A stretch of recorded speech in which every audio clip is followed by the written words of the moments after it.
Sir, toyo yun, toyo, barado. I-try mo na ng langis, titignan natin kung gaano karaming langis. Wala na, walang umakyat. Sira yung rakiran mo ito. Ito. Cams mo, wala, baklasin mo tong gilid, palabasin natin yung langis dito. Yung tanso sa gitna, titingnan mo. Kaya nandyan pa ba? Kaya, tuyo-tuyo.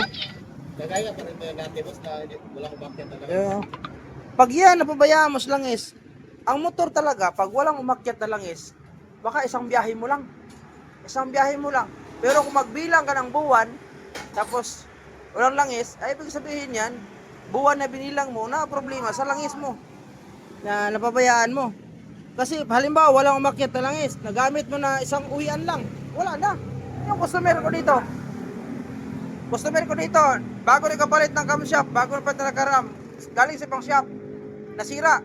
Ang ako naman, pagdating dito, pinalitan ko lang rakiram, hindi ko sinilip yung gitna. Pag uwi din niya, sira. Yan yung sinasabi ko sa iyo, buwan mo na ginagamit, hindi maging ganyan yan kung hindi nagkaroon ng problema ang langis.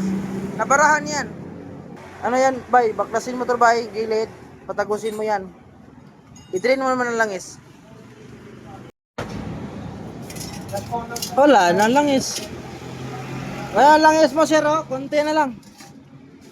Paglapot kasi, kabara talaga yan.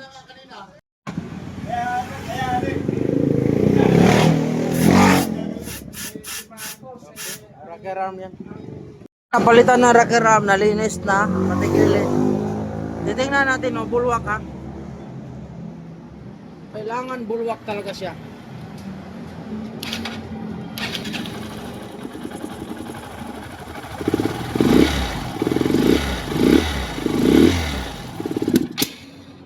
Walang langis, sumupoplay.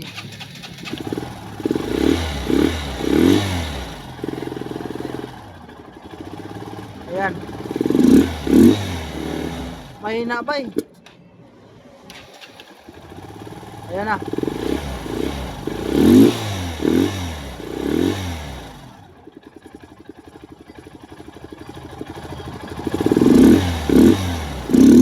Sakit tali na malakas. Hindi siya malakas. Pinalakyan mo na yung butos dito. Ha? Pinalakyan mo na. Oo, hindi malakas. Mahina. Yung oil pump nito, nalinis mo? Hindi ko na namakas din lahat sa gilid. Oo, linisin natin yan. Ang oil pump niya, mahina ang bulwak. Mahina. Umakyat man siya, mahina. Titingnan natin yung, ito, oil pump.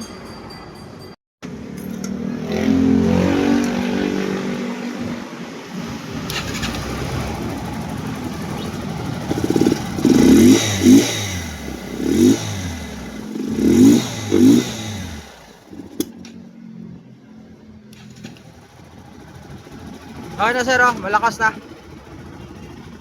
Ito, oh. Bulwak na, oh.